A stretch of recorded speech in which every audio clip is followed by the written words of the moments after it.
On the morning of June 29th, 1692, the iron, barred cell in the Salem jail that had confined 9 accused women was discovered empty. The heavy oak door remained bolted from the exterior, and the single window was far too narrow for any grown woman to squeeze through. The jailer, a man by the name of Corwin, swore before God and the magistrates that he had not closed his eyes for even a moment that entire night. Those 9 women were destined to hang at dawn. By the time Reverend Nicholas Noyes arrived to offer them a final prayer, there was nothing left in the cell except 9 wooden spoons, arranged in a flawless line across the stone floor. Beside them lay a small heap of what the constable would later describe in a letter that mysteriously disappeared from the court records within a fortnight. Hair, freshly cut, damp, and still warm to the touch of a trembling hand. What transpired inside that cell between midnight and 5 in the morning has never been formally recognized by the Commonwealth of Massachusetts. The names of those 9 women were so completely erased from the execution roster that most historians today believe they were never even charged. Yet in the basement of the Essex County Archive, inside a sealed box labeled only with a date and the word incident, there are documents that tell an entirely different story. A story of land, of wealth, of 3 men gathered in a cellar at midnight, and of a pact made by 9 desperate women that would compel their descendants into silence for more than 3 centuries. And let me know in the comments which state or country you're joining us from tonight. Now, in order to grasp what truly occurred in that cell, we must journey back to the spring of that same year, to a village already beginning to devour itself from within. Salem Village in 1692 was not the Salem that modern visitors picture. It was not a town of charming wooden houses and cobblestone lanes. It was a poor, wind-scarred farming parish of perhaps 550 souls, situated inland from the wealthier port of Salem town, with which it had been locked in legal and religious conflict for nearly 2 decades. The village desired independence. The town refused to grant it. The village wanted its own meeting house, its own minister, its own taxing authority. Yet the town decreed that Salem Village was a subordinate parish and would remain so. From that long, grinding resentment emerged 2 factions. On one side stood the Putnam family and their allies, farmers of the western uplands whose fortunes had been slowly declining for a generation as Atlantic trade enriched the eastern merchants. On the other side stood the Porter family and their allies, connected by marriage and commerce to Salem town, to the shipping trade, to the new economy rising from Boston and Marblehead. For nearly 20 years, these 2 factions had clashed over every pew assignment, every tax levy, every ministerial appointment, every inch of disputed boundary. By the winter of 1691, the hatred between them had become the defining reality of village life. Children learned to cross the common ground by a specific path, because the other route passed by the house of a family whose name their father had forbidden them to utter. Women learned not to sit beside certain other women at meeting, for a generation's worth of grievance sat between them on the bench.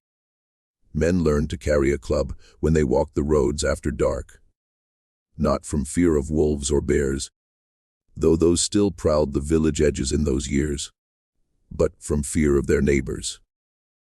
It was that winter, in the parsonage of Reverend Samuel Parris, that 2 young girls, Betty Parris and Abigail Williams, began to exhibit what village physician William Griggs could only describe as the hand of the evil one. They convulsed upon the kitchen floor. They spoke in voices not their own, deep voices, scraping voices, voices that seemed to emerge from behind their teeth, rather than from within their throats. They complained of being pinched, pricked, bitten by unseen hands. Marks appeared on their arms and legs, small red welts that no one had seen administered. And when pressed to name their tormentors, they identified 3 women, all of them outsiders, all without male protectors in the village. A slave woman from Barbados named Tituba, held as property within the parsonage itself. A beggar woman named Sarah Good, known for foul speech and for smoking a pipe on her neighbor's doorsteps. And a half-recluse named Sarah Osborne, who had married a man much younger than herself after the death of her first husband, and who had been the subject of village gossip for a decade. Within weeks, the circle of accusers had expanded beyond those 2 girls to a company of 7, then 12, then more. Within months, it had consumed all of Essex County.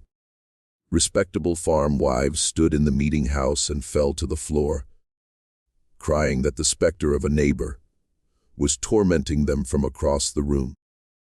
Children of 11 and 12 testified under oath to things they could not possibly have witnessed, and the magistrates, John Hathorne and Jonathan Corwin, dispatched from Salem town to investigate, made a fateful decision in the first week of March. They decided that the girls were telling the truth, and that the spectral evidence they offered, visions of the accused tormenting them in forms invisible to anyone else, would be admitted in the preliminary examinations. This was a decision without precedent in English common law. It was a decision that would, within 6 months, put 150 people in chains. And it was a decision that, as certain men among the Putnam family quickly realized, could be steered. By the time the Special Court of Oyer and Terminer was convened in June of 1692, under the authority of the new royal governor, Sir William Phipps, more than 150 people had been accused, and the jails of Salem, Ipswich, Boston, and Cambridge were overflowing. The Salem jail itself was not a building designed for that purpose. It was a converted house on Prison Lane, a 2-story structure of rough, cut timber and fieldstone with a cellar that had been crudely reinforced with iron bars and a single oak door. The air in that cellar was said to be so foul in the summer months that the jailer's wife refused to bring the prisoners their meals, sending instead a serving girl of 14 who covered her face with a vinegar-soaked rag each time she descended the steep wooden steps. The walls of the cellar ran with moisture, even in dry weather. The floor was packed earth for the first 3 feet, and then stone, and the seam between the 2 was a breeding ground for rats, which no amount of poison or terrier work could fully control. Prisoners complained of being bitten in their sleep. Several of the older women developed sores that would not heal. The smell, according to a letter written that June by a visiting minister from Ipswich, was like nothing he had ever encountered in his life. A compound of human waste, rotting straw, standing water, and something else. Something sweeter and more private, which he could not identify and which he wrote he prayed never to encounter again. The women held there in June of 1692 were chained by the ankle, not to each other, but to iron rings driven directly into the stone walls. This was not standard procedure. It was done at the specific written order of Magistrate John Hathorne, who believed, and wrote openly in his letters to Cotton Mather in Boston, that witches could travel in spectral form through solid walls if left unchained, and could afflict the godly even from within their place of confinement. Hathorne further ordered that the prisoners be searched upon their entry into the cellar for what were called witch marks, meaning any unusual spot or protuberance on the body that might be used to nurse a familiar spirit. The searches were conducted by a party of respectable village matrons, and the reports, which are preserved in the Essex County Court files, make for some of the most disturbing reading to survive from that season. Women in their 50s and 60s were stripped, naked, and examined in every fold, and crease of their bodies by women they had known for 30 years. Women who had stood at their weddings. Women who had helped them bury their children. The searches took on average 2 hours. The women who had been searched were returned to the cellar without their undergarments, which were retained as evidence. They sat on the stone floor in their torn shifts, some of them weeping, some of them praying, and some of them staring at the low ceiling in a silence that their fellow prisoners found more frightening than any tears.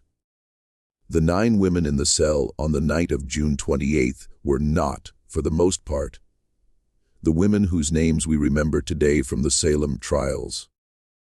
They were not Bridget Bishop, who had already been hanged on the 10th of June, the first of the condemned to die on Gallows Hill. They were not Rebecca Nurse, Sarah Good, Elizabeth Howe, Susanna Martin, or Sarah Wilds, who would hang together in a mass execution on the morning of July 19th. Their bodies left to swing from the oaks on Gallows Hill for most of the day, before being cut down and thrown into the shallow crevice in the rock that has ever since been known as the Witch's Hole.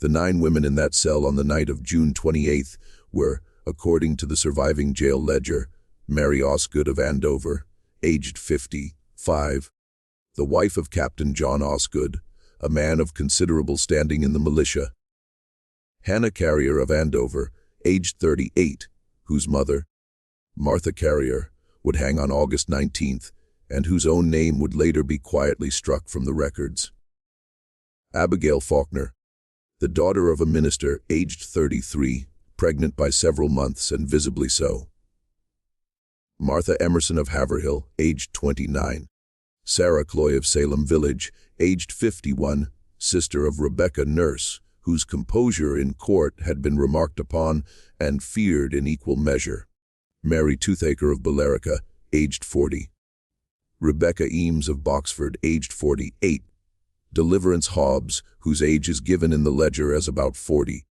but who was in fact closer to 35, a woman who had initially confessed to witchcraft and then recanted, making her the most hated of the accused among those who had not confessed; and a 9th name that has been deliberately scratched from the ledger, so thoroughly that the parchment beneath is worn through, as if someone had taken a knife to it in a state of great agitation and worked at it for some length of time, leaving only a pale oval where a name had once been written in a clear secretary hand.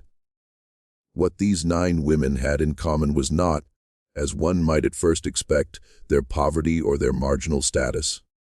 On the contrary, every one of them, with the possible exception of the 9th name, was the wife or daughter of a landholder of significant standing in the northern part of Essex County, and every one of them came from a family that held contested title to property along the disputed boundary between Salem Village and the town of Andover, a boundary which had been the subject of 3 separate surveys since the 1660s, none of them fully agreed upon by both parties, and every one of them had, in the weeks immediately before their arrest, either refused to sell their land to a Putnam agent, or had filed a petition of protest with the Essex County Court against the most recent survey, or had done both.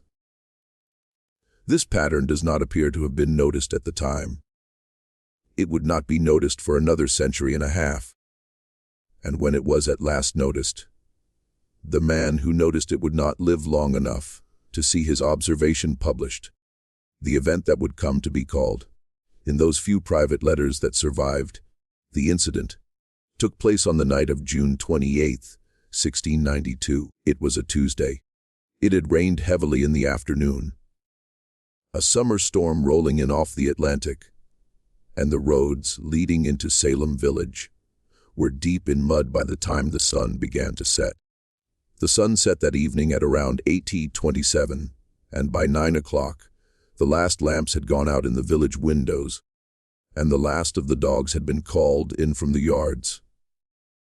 The air was heavy with the smell of wet grass and of the ocean 3 miles to the east, and the frogs in the marshes along the river were loud enough that a man walking the post road could hear them from a quarter of a mile away.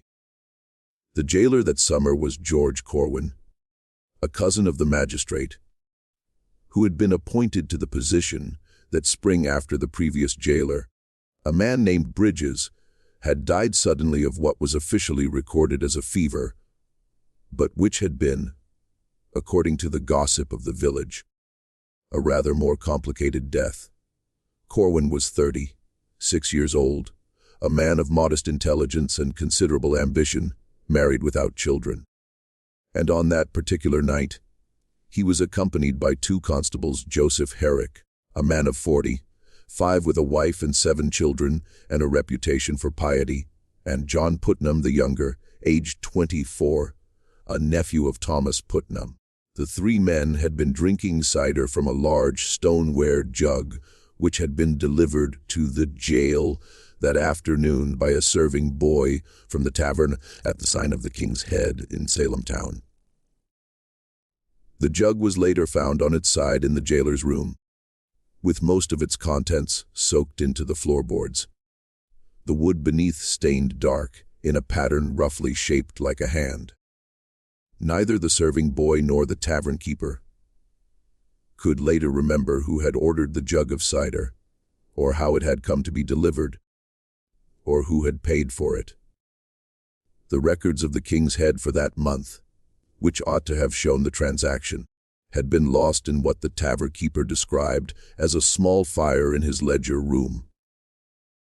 A fire that had destroyed only the month of June, and had not spread further, and which the tavern keeper himself had not witnessed, having been, he said, out of town at the time. At approximately 11 o'clock in the evening, according to Joseph Herrick's later deposition, the cider began to have an effect unlike any the men had drunk before. It was not the effect of drunkenness. Corwin reported a heaviness in the limbs, a humming in the ears, and a strong desire to lie down upon the earthen floor. His hands, he said, felt as if they were wrapped in wet wool. His tongue felt too large for his mouth. When he tried to speak to Herrick, his words came out slow and thick, as if he were speaking from under deep water, and Herrick had to lean close to make sense of them. Putnam the younger became ill and vomited twice into the back garden behind the jail, then sat down on the doorstep and wept for reasons he was afterwards unable to explain. He would say later that he had been thinking of his mother, who had died when he was 9, and that he had, for the space of perhaps an hour, been unable to remember her face, and that this had filled him with a grief so sharp he could not bear to remain inside the building. Herrick, by his own account, remained conscious longer than the other 2, though he too felt the heaviness and the humming. He sat upright in his wooden chair against the wall of the jailer's room, clutching a Bible that had belonged to his father, and he began to recite under his breath the 23rd Psalm, which he had memorized as a boy of 7. He recited it perhaps 20 times, and it was he who heard at some point between midnight and 1 in the morning what he described as a sound of women weeping. A quiet, continuous weeping that did not rise and fall as natural weeping does, but maintained a single low note, like a string being drawn across a viol. The sound came, he said, from directly beneath him, from the cellar.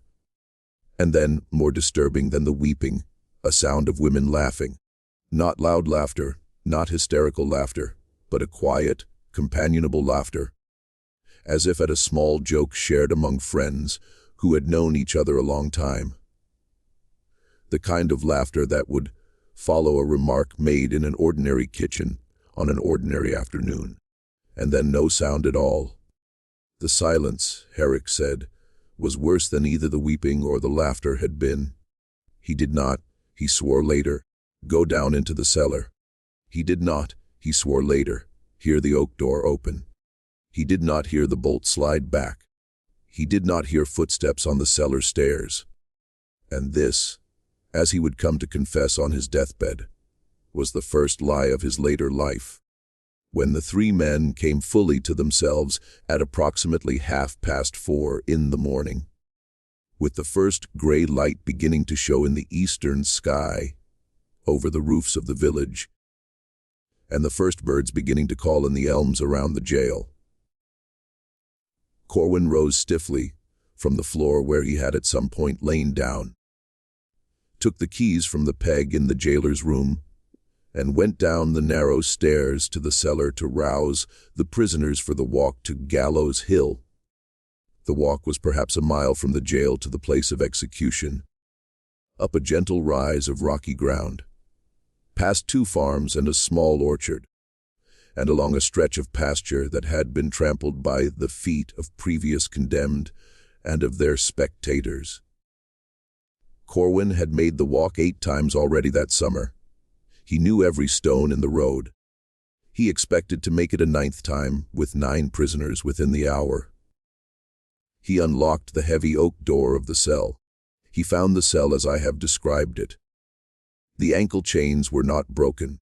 They were unlocked and laid neatly on the stone floor beside the rings in the wall.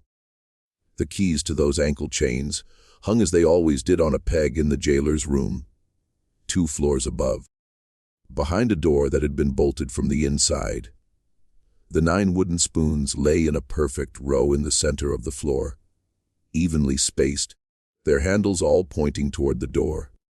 The small pile of hair lay beside them, and there was nothing else. No bodies, no torn clothing, no marks on the walls, no mud on the floor to suggest that the women had been dragged out through any passage. The single high window, too narrow for even a small child to pass through, was still shuttered and barred. Corwin sat down on the stone floor of the cell and did not speak for nearly an hour. When he at last rose, he went upstairs, told Herrick and Putnam what he had found, and then the 3 of them stood in the jailer's room in silence for a long time before any of them dared to speak. It was Herrick who spoke first, and what he said, according to Corwin's later private statement, was this: "We must agree now on what we saw before anyone else is told." In the decades that followed, Salem Village tore itself apart over what had happened in 1692, and the 9 women of the incident were absorbed into the larger horror of those months so completely that their names were rarely spoken aloud, except among the families themselves, and not often even then. The parish records show that by 1697, 5 of the 9 families had relocated, 3 to Connecticut, 1 to the province of New York, and 1 to a settlement in what is now southern Maine. The 6th family, the Osgoods, remained in Andover but ceased attending any organized church until the 1730s. And when they did at last return to church attendance, it was to a church of a different denomination in a different town, under a minister who had no knowledge of the family's history. The 7th family, the Cloys, continued to petition the General Court for the restoration of their property rights until 1699, at which point Peter Cloy, the husband of Sarah, died suddenly of what his physician described, in a phrase that would recur several times in this story, as a softening of the brain. After his death, no further petitions were filed by the Cloy family. The 8th and 9th families cannot be traced at all, which is in itself remarkable, because the Essex County records of that period are otherwise quite thorough, and because the families in question had been in Massachusetts since the 1630s and had left considerable documentary traces before the summer of 1692, and none afterwards. It is as if they had been erased, not forgotten, but actively erased. Their names removed from the tax rolls, from the church rolls, from the militia lists, from the deed records, leaving behind only the negative space of a family that ought to have been where no family now was.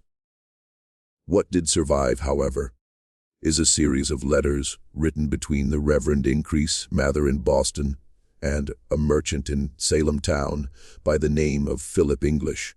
English had himself been accused of witchcraft in April of 1692, had escaped from the Boston jail with his wife Mary by the intervention of friends and the payment of certain sums to certain jailers, and had fled to New York, from which he wrote in October of that year, asking Mather a single carefully worded question.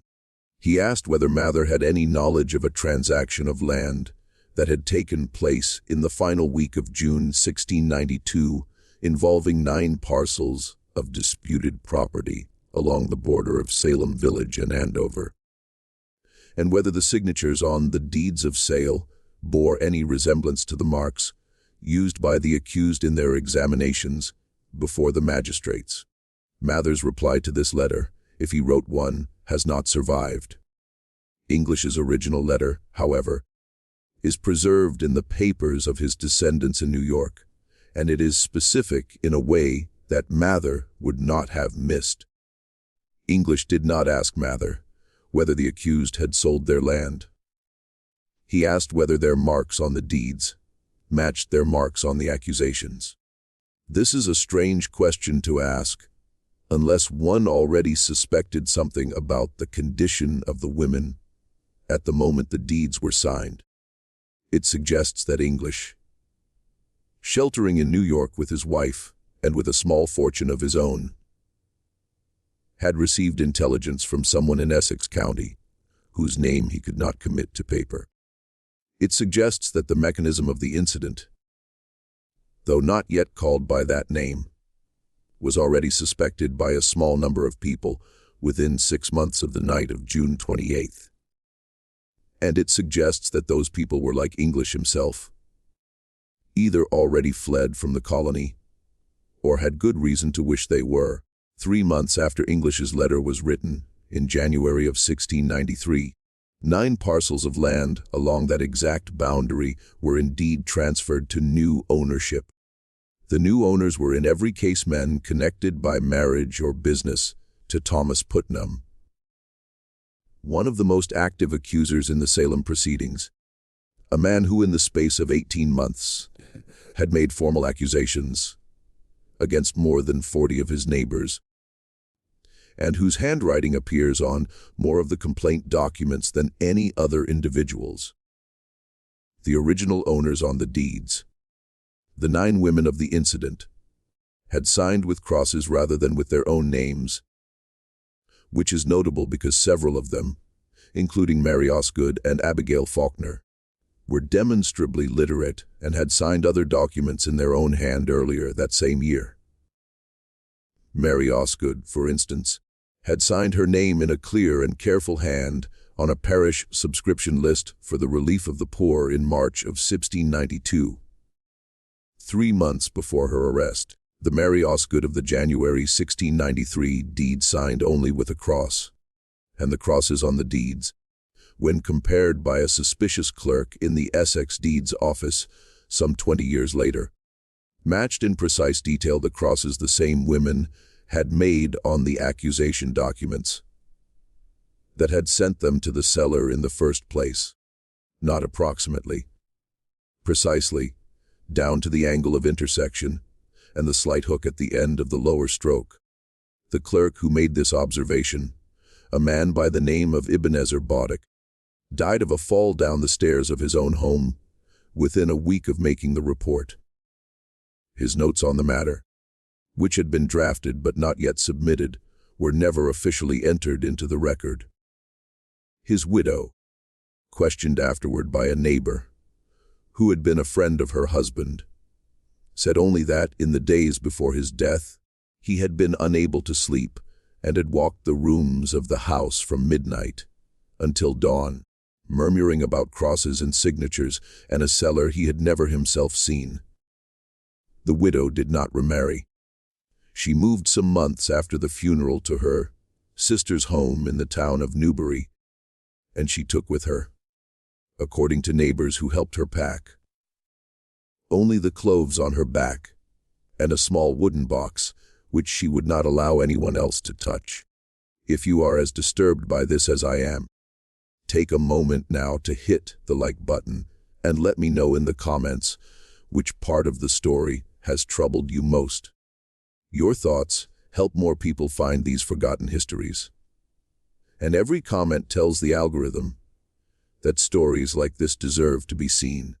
The investigation into what had truly happened on the night of June 28th began, in a quiet and unofficial way, in the year 1710, when the General Court of Massachusetts passed an act reversing the attainders of many of those convicted in the Salem proceedings and granting financial restitution to their families. The families of the 9 women of the incident did not apply. This too was remarked upon at the time, and a clerk named Samuel Sewall, who had himself served as one of the magistrates on the original court of Oyer and Terminer, and who had in the year 1700 stood in silence in the Old South Meeting House in Boston while his pastor read aloud his public repentance for his role in the trials, wrote in his personal diary that he had made inquiries and had been unable to locate a single living relative of any of the 9. This was on its face impossible. The Osgood family alone had at least 14 documented descendants living in Essex County in 1710. The Cloys had direct relations in Salem village itself. The Faulkner line had branched into 3 separate households by the 2nd decade of the new century. But when Sewall, acting on his own conscience and without official authority, traveled to Andover in the autumn of 1711 and presented himself at the Osgood homestead, he was received by a man who claimed the name of Osgood, but who refused to discuss the matter of Mary Osgood, his own mother, and who asked Sewall to leave the property before the sun set below the hill west of the house. In his diary, Sewall wrote that the man's eyes had a quality he had seen only once before, in the eyes of a man who had survived the Deerfield massacre of 1704 and who had watched his own 3 children killed before him. It was the look, Sewall wrote, of someone who had made a bargain he could not unmake, and who was forced to live each day under its weight, and who knew that if he ever once broke the terms of that bargain, something he loved would be taken from him. Sewall made further inquiries over the following 2 years. He was a careful man, a man whose public repentance for his role in the trials had been sincere and costly, and he did not rest easily at the thought that there was some further wrong within the Salem matter, which he had never been told, and which he himself might have unknowingly facilitated in his capacity as a magistrate. He found through a contact in the Connecticut General Assembly at Hartford that the families who had relocated to Connecticut had done so under new surnames, which was not itself uncommon among refugees from the trials, but they had purchased their new lands in cash, amounts that would have been impossible them to have saved from the farms they had left behind the farms that left by the assembly for the Essex cows. The Osgoods had held a farm worth perhaps £60 at the time of Mary Osgood's arrest. The family that arrived in East Hartford in the autumn of 1692, claiming a different name, paid £215 in silver for a property there. The Faulkners had held even less. The family that arrived in Middletown paid nearly £300. The Cloy descendants who relocated to a town on the Thames River in eastern Connecticut arrived with sufficient capital to begin a small iron foundry, a venture that required upfront investment far beyond what any Massachusetts farming family of their rank could reasonably have possessed. He found through a correspondent in New York that the one family that had gone south had also taken a new name, and that the head of that household, a man who had been a cordwainer in Andover, and whose trade could not possibly have supported his family at the level the New York record suggested, had arrived in Manhattan with enough money to open a small import business, which by 1715 had become a large import business, and which was by that point entangled through credit, and shared ventures with several of the leading merchant houses of the city, including certain houses connected with the Putnam interests in Boston, and with men whose names Sewall did not commit to paper, but whose initials, written in the margins of his notebook in a careful hand, correspond to two members of the Royal Governor's Council sitting in 1711. And he found at last, and it was through an old and frightened woman in Salem village, who had once worked as a serving girl in the Putnam household, and who was now in her final illness and had sent for a minister to ease her conscience, that on the morning of June 29th, 1692, a covered cart had left the Putnam farm at approximately 5 o'clock heading west on the post road. The cart had been driven by Thomas Putnam himself. It had been accompanied by two riders whom the woman could not see clearly in the dawn light, and whose faces she had been warned later that same morning not to attempt to remember. And it had been loaded, she said, with 9 bundles of what looked in the gray dawn light like folded laundry. But the bundles, she said, had breathed. She had watched from the kitchen window as the cart passed by on the far side of the rail fence, and she had seen the canvas rising and falling, 9 separate rhythms, not quite in time with one another, and she had turned away and set to kneading bread, and had not spoken of it to anyone, not even to her husband, for 39 years. She had held it inside her, she told Sewall, for so long, that when at last she spoke the words aloud, she could not be sure whether she was remembering the thing itself, or remembering the many thousand times she had remembered it. But the bundles had breathed. "I saw it," she said, "of that I am certain, my own eyes." God forbid.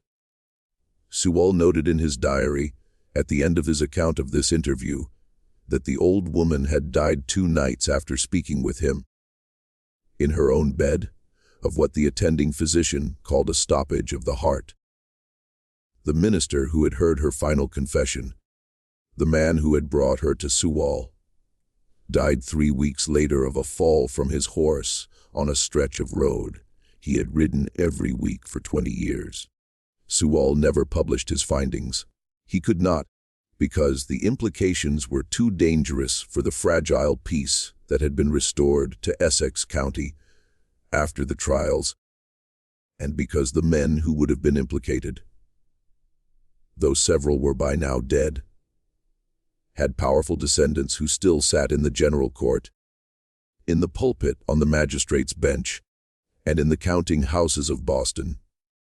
He confined his investigation to a bound notebook of good calf leather, which he placed at some point in the 1720s inside a locked drawer in his personal library in Boston. He told his son, the second Samuel Sewall, that the contents of the drawer were not to be read by any living person, and that if the house should ever pass out of the family, the drawer was to be emptied and its contents burned unopened. The second Samuel Sewall kept this promise. The third did as well. The notebook would not be opened again until 1843, when a great-great-grandson of the original, a young divinity student at Harvard named Jonathan Sewall Rogers, broke the lock in search of a particular sermon he had been told was kept there. A sermon by the original Samuel Sewall on the text of the 90th Psalm, which the family believed to be preserved among his private papers.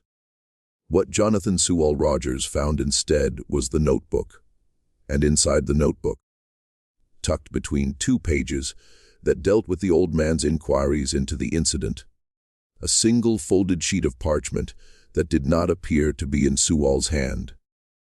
The parchment was an affidavit, signed by the Constable Joseph Herrick in the year 1717, which is to say, the year of his death. Herrick had dictated it, the affidavit stated, to a reverend in Wenham named Joseph Garish, because he had been unable to die without confessing what he had seen on the night of June 28, 1692. He had come to the Reverend on a Tuesday morning in February of 1717, a man of 70 years by then, his body thin and shaking with what he called a sickness of his bones, and he had asked to dictate a confession on condition that it not be read to anyone until after his death. The Reverend Garish, recognizing that the man was not long for this world, had agreed. Herrick wrote, or rather, the Reverend Garish wrote for him, that he had not in fact remained in the jailer's room that night. He had gone down the cellar stairs at some point after midnight, drawn by the sound of the weeping, and then by the sound of the laughter, and he had done so against the civic instructions of George Corwin, and against what remained of his own judgment. He had moved in his stocking feet, he said, without his boots, so as to make no sound on the wooden steps. He had carried no light. He had held his father's Bible in his right hand as a talisman and a shield. The oak door of the cell had been unbolted when he reached the bottom of the stairs. It stood slightly ajar, and a faint light, a light of the color of a candle, but steadier than any candle he had ever seen, came from inside. The chains on the ankles of the 9 women had been unlocked and neatly coiled on the stone floor, and standing inside the cell had been 3 men he recognized. One was Thomas Putnam.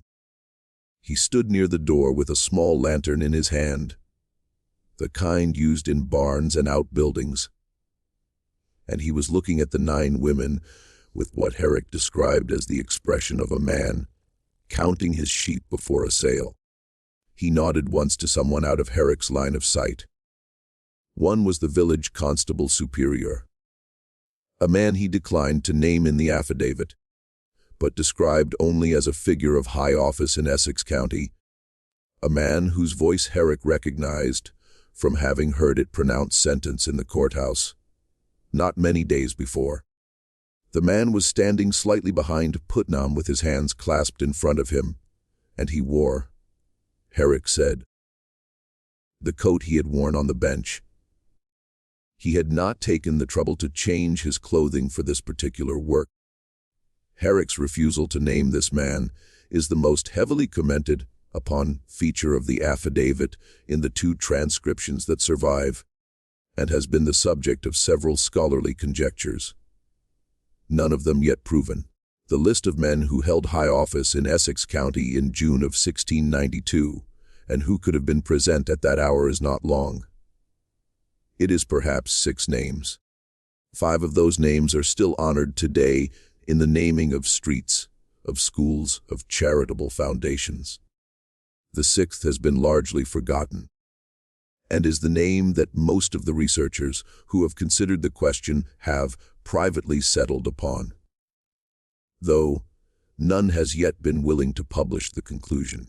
And one was a man Herrick had never seen before in his life, a man in a dark travel cloak, a man whose face Herrick could not now, even on his deathbed, even under the weight of his coming judgment, quite bring himself to describe, except to say that the man was carrying a leather satchel about the size of a small traveling bag, and that the leather satchel was moving. It moved, Herrick said, in a slow and regular rhythm, as if something inside it were breathing. But the rhythm was not quite the rhythm of breath. It had pauses in it where no lung would pause. It had quickenings in it where no lung would quicken. The man in the cloak, Herrick said, held the satchel at his side, as if he had been carrying it for a very long time, and had grown used to its movement. The women in the cell, Herrick wrote, were sitting in a row on the stone floor, not speaking, not weeping, not moving. Their wrists had been bound one to the next with lengths of what looked like ordinary rope, but which, Herrick said, made no sound when the man in the cloak gestured for them to rise. Their feet were bare, their eyes were open, and each one of them, Herrick wrote, was looking directly at him, Not one, but all of them at the same moment, as if they had all 9 of them known before he had known it himself that he was there at the foot of the stairs. He had, he said, fled back up the stairs without a sound, his heart beating so loud in his ears that he was certain it would betray him. He had lain on the floor of the jailer's room beside the snoring Corwin and the weeping Putnam the younger, and had pretended to be asleep. And he had heard some unmeasurable time. Later the sound of the oak door of the cell closing, and the sound of the bolt sliding into place from the outside, and the sound of footsteps on the cellar stairs, and the sound of the outside door of the jail opening, and the sound of a cart creaking on the muddy track beyond the building. And then, nothing. He had not slept again that night. He had lain on the floor with his eyes open, staring at the ceiling, waiting for dawn. And he had made himself a promise that he would never speak of what he had seen. And he had kept that promise for 25 years. And it had cost him, he said, his health, his peace, and the affection of his wife, who had known from the first week of July 1692 that something had happened in the jail which her husband could not tell her, and who had withdrawn from him by small degrees over 25 years into a silence of her own. The affidavit Rogers found in 1843 did not remain in his possession long. Within 6 months of his discovery, he had written to 3 scholars of New England history, enclosing a careful transcription of Herrick's words, and within a year of sending those letters, all 4 men, Rogers and his 3 correspondents, were dead. Rogers himself drowned in the Charles River on a November evening in 1844 in what was officially ruled a suicide, though there were no witnesses. And the body, when recovered, bore bruises on the wrists and on the back of the neck, which the coroner attributed to the current of the river. One of the scholars, George Braftoft, died of a fever he contracted on a voyage to investigate parish records in Andover, a voyage he had undertaken specifically as a result of Rogers's letter. Another, a clergyman named Peter Thatcher, was found at the foot of his own church bell tower in Boston on a Sunday morning, the church having been closed since the previous evening, and the door to the bell tower staircase still locked from the inside. The third, a lawyer named Ephraim Peabody, died of what his attending physician recorded, using the exact phrase that had been used for Peter Cloy in 1699 and for Ebenezer Boddick some years later, as softening of the brain. He could become in the final weeks of his life unable to speak. His wife reported that he would sit by the fire in the evenings and stare into it, and sometimes begin to weep, and that when she asked him what was wrong, he would lift his hand and show her on the underside of his wrist where a small mark had appeared some months before.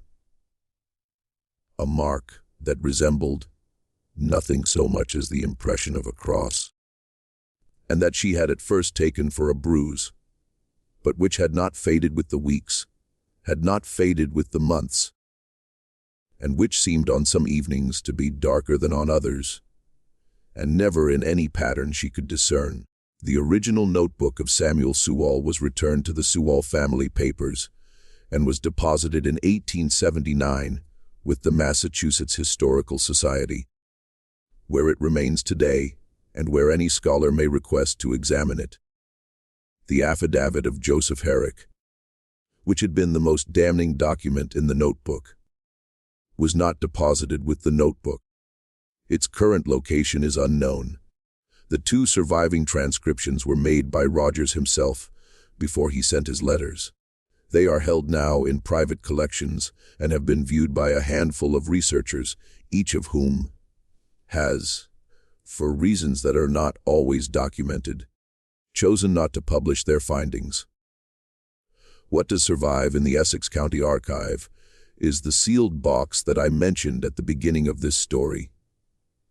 The sealed box labeled with the date June 29, 1692 and the single word incident, The box was opened once in 1922 by a young archivist named Edith Pierce, who was attempting to catalog the county's 17th-century holdings in a project funded by a grant from a private foundation in Boston.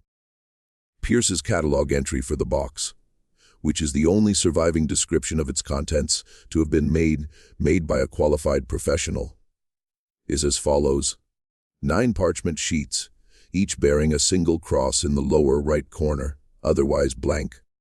The crosses, Pierce noted, were identical in form and resembled the marks made by the accused on the Salem complaint documents preserved elsewhere in the archive.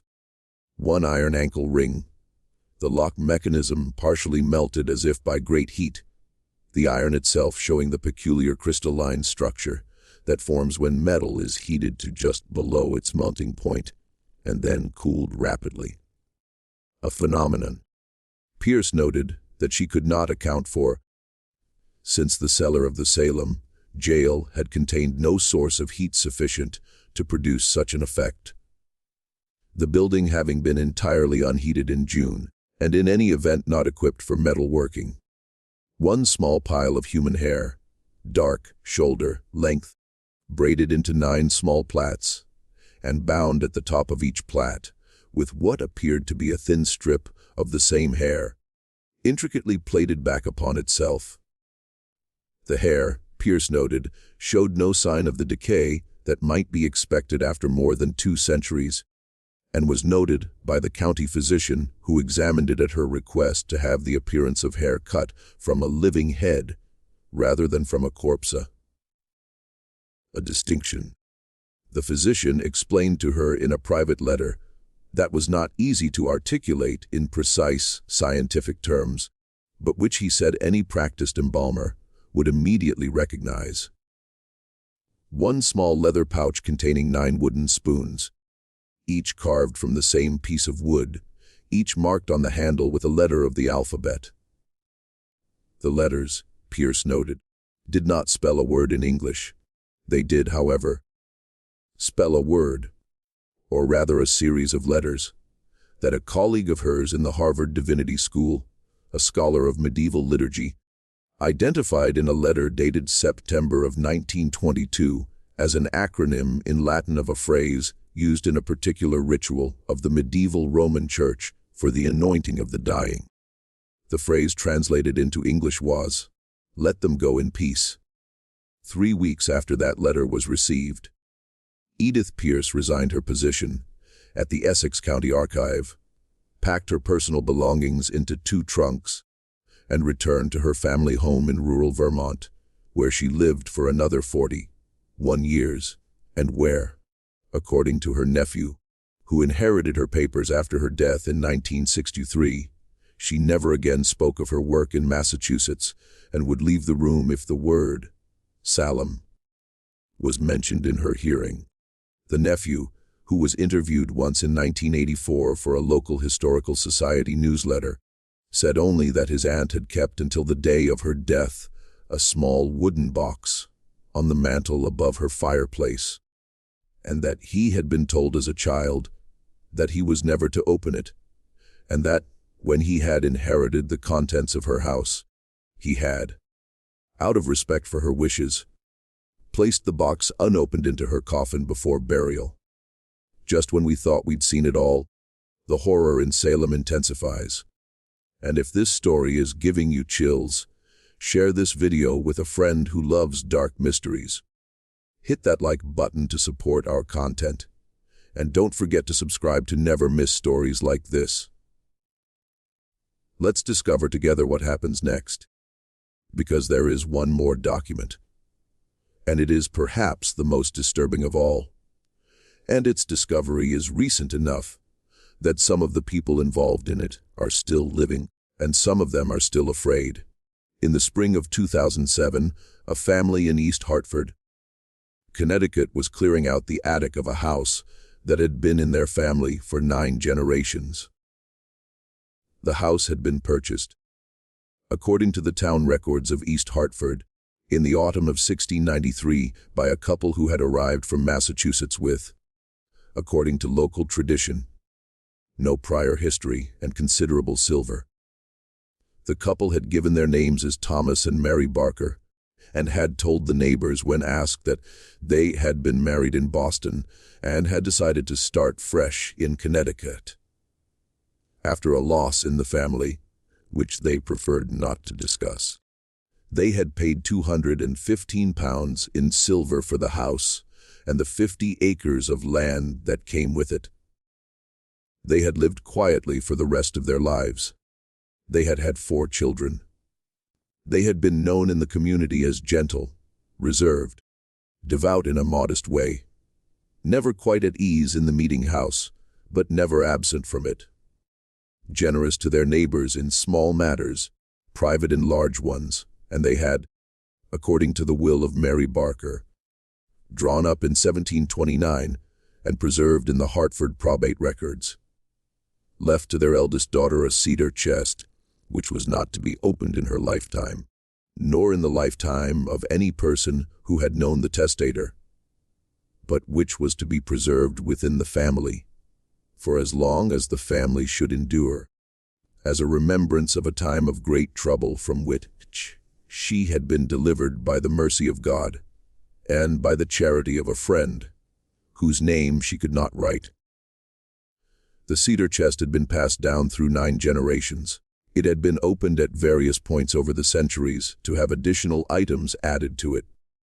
By 2007, it contained, in addition to the original contents, a Civil War pension certificate, a bundle of love letters from the 1920s, a christening gown from the 1950s, and a folded wedding dress from the 1980s. Beneath all of these, resting at the very bottom of the chest, wrapped in what appeared to be a linen shift of extreme age, was a small bound volume approximately the size of a modern paperback. The cover was made of what appeared to be aged brown leather, but which on closer inspection by a conservator at the Bainec Library at Yale University, to whom the family brought the volume for authentication, was determined to be something other than leather. The conservator's private report, which was shared with the family but not published, concluded only that the material was organic in origin, was not the skin of any commonly available animal, and showed structural characteristics consistent with human dermis that had been tanned using methods known to have been in use in New England in the late 17th century. The pages of the volume were filled with a small but careful handwriting in a form of English that a linguist at Yale dated to the last decade of the 17th century, consistent with the education and likely age of a literate woman born in the 1630s. The volume was a diary. It had been kept, according to the opening page, by a woman whose name was written there in full in her own hand. Her name was Mary Osgood, beginning the diary on the 1st of July, 1692, which is to say, 2 days after the night she had disappeared from the Salem jail, and 3 days after the night on which she had been scheduled to hang. The diary was not long. It covered a period of approximately 11 months, ending in May of 1693. It described in careful and sometimes beautiful prose the life of a woman beginning again in a new place with a new name, with a husband she had married by arrangement some 6 weeks after her arrival in Connecticut, a widower named Thomas Barker, whose first wife had died in childbed, and who had been told only that his new wife was a respectable woman from Massachusetts who had suffered a terrible loss, and with a community that asked her no questions, because the man in the dark travel cloak had, she wrote, sent word ahead, and the community had been given to understand that certain newcomers would arrive that autumn whose pasts were not to be inquired after. The diary described her daily work, the long Connecticut winter of 1692, the slow return of something like peace. She wrote of learning to love her new husband, a gentleman who never once asked her about the name she no longer used, and who accepted, with a sort of quiet patience, that was more moving to her than any declaration of love could have been. The fact that his wife sometimes woke in the night weeping and could not tell him why. She wrote of cooking, of spinning, of the small church at the end of the lane, of the neighbor woman who brought her a basket of apples in the first week of September and who asked her no questions beyond whether she preferred to bake them or to eat them fresh. She described the other 8 women who had settled in towns and villages within a day's ride of one another across the Connecticut River Valley, and whom she saw in various small gatherings over the course of that year. They met in one another's kitchens, under the pretext of visiting, and spoke of ordinary things, and never once spoke of the cellar, or of the oak door, or of the sound of the cart on the track, or of the 9 chains that had been unlocked without a key. Once, Mary wrote in February of 1693, she and Sarah, whom she does not identify further, but who can only be Sarah Cloy, had sat together by a fire in a farmhouse near Wethersfield, and had wept for a full hour without speaking, and then had dried their tears, and had spoken only of the quality of that year's butter. They had not looked at each other while they wept. They had not embraced. They had sat on either side of the hearth and had stared into the fire, and had allowed themselves for that 1 hour to grieve for what they could not name. And then they had stopped at the same moment, as if by prior agreement, and had gone on with the visit, and the diary described once, and only once, in an entry dated the 10th of November 1692, the man in the dark travel cloak, and the terms he had offered them in the cell.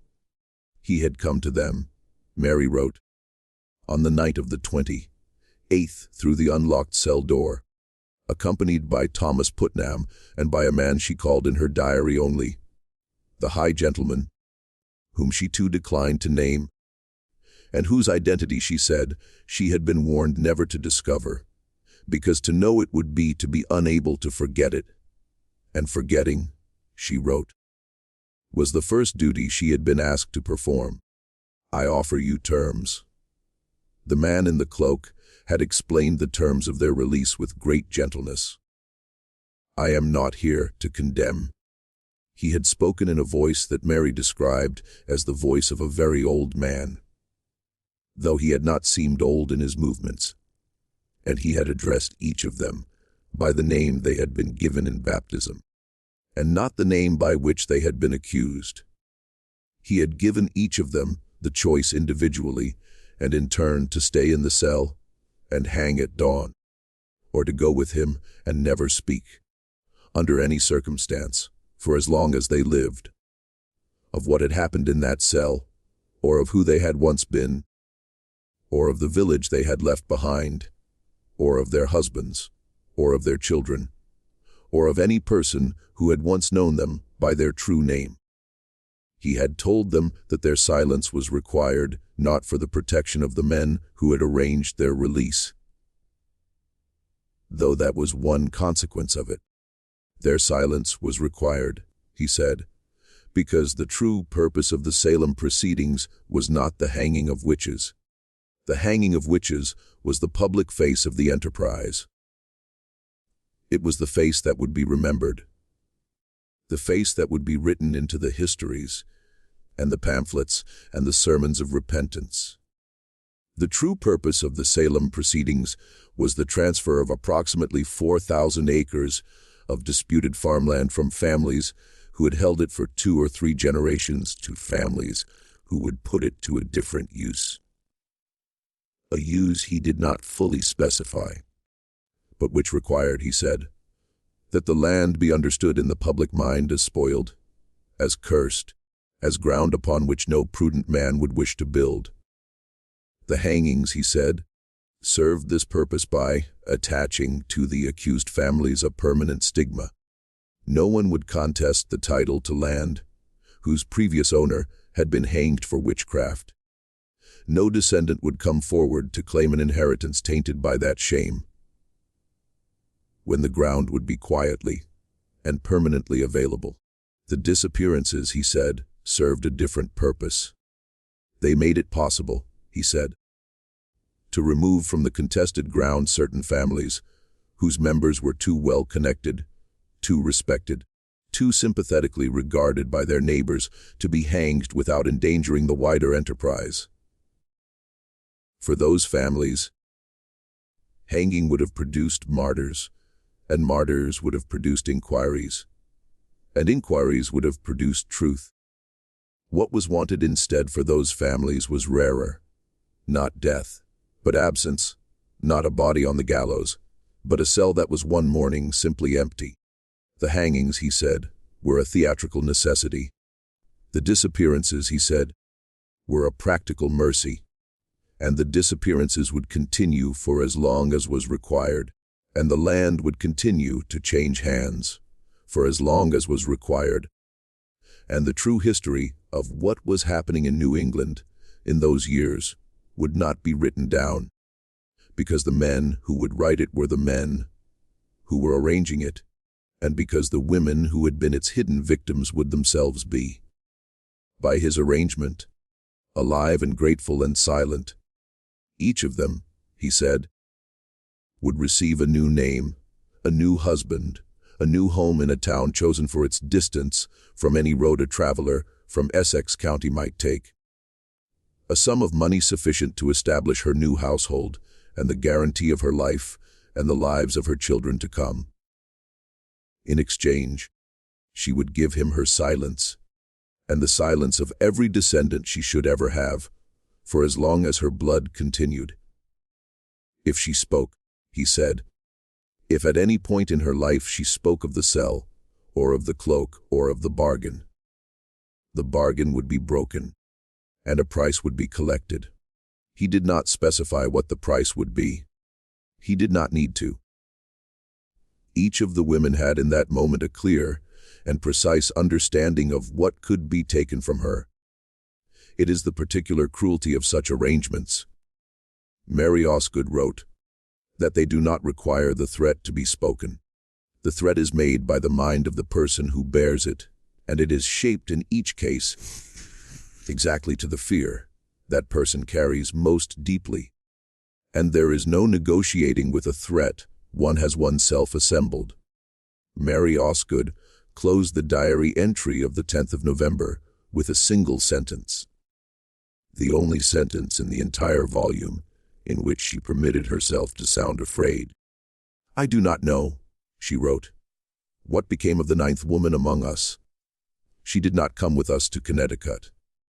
She did not come with us at all. And when I asked the man in the cloak where she had gone, he did not answer me, but I saw his satchel move.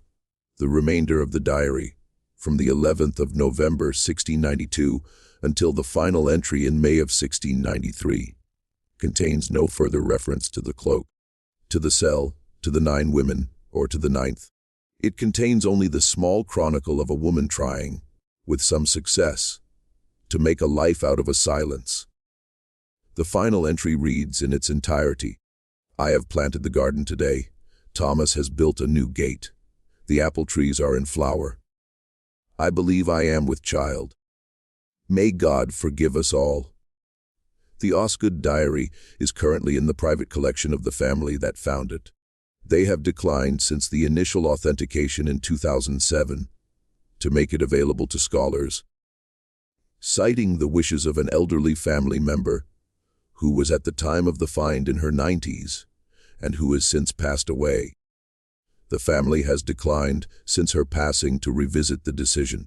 A partial transcription made by the Yale conservator during the brief period in which the volume was in his care for authentication exists in limited academic circulation and has been the subject of 2 doctoral dissertations, both of which were quietly withdrawn before publication, one by a student at Boston University and one by a student at a seminary in Philadelphia.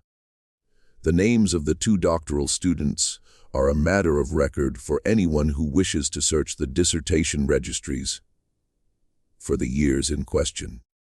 Both are still living, and both have moved into fields of study unrelated to their original subjects. Neither will return calls on the subject of Salem, or of the Osgood diary, or of what the man in the cloak may have meant when he said that the land would be put to a different use.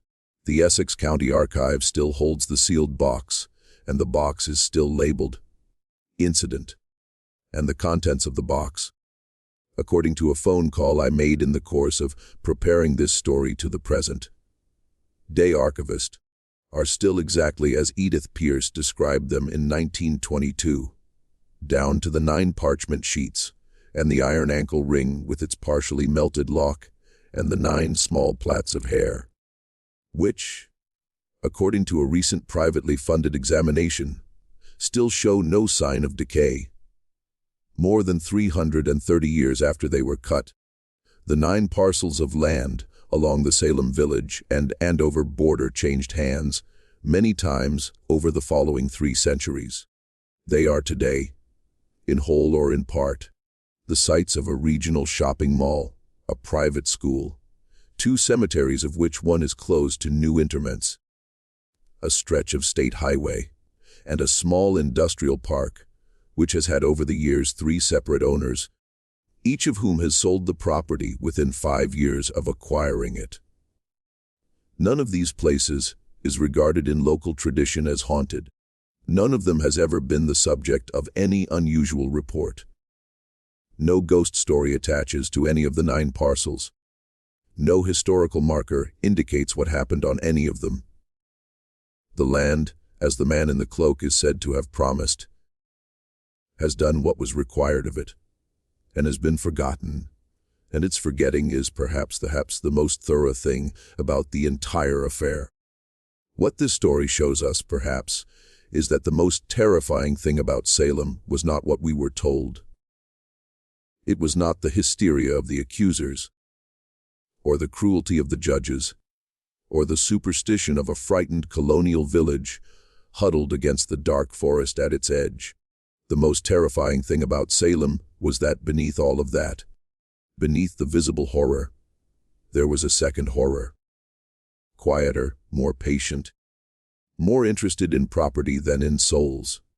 And that this second horror has never been prosecuted, never been named, never been fully acknowledged, and never, so far as we can tell, gone away. Every generation since the Osgoods boarded that cart in the dawn of June 29, 1692, has produced its own men in dark travel cloaks, its own quiet transfers of land, its own families who learned, as Mary Osgood's descendants learned, that there are certain questions which are not to be asked, and certain names which are not to be spoken, and certain cedar chests which are not to be opened. Not in your lifetime, nor in the lifetime of any person who might remember. And perhaps somewhere there is a 9th woman still, or the memory of one, in a satchel that still moves. What do you think of this story? Do you believe everything was revealed? Do you think the 9th woman ever truly left that cellar? Leave your comment below. If you enjoyed this tale and want more horror stories like this, subscribe, hit the notification bell, and share with someone who loves mysteries. See you in the next one.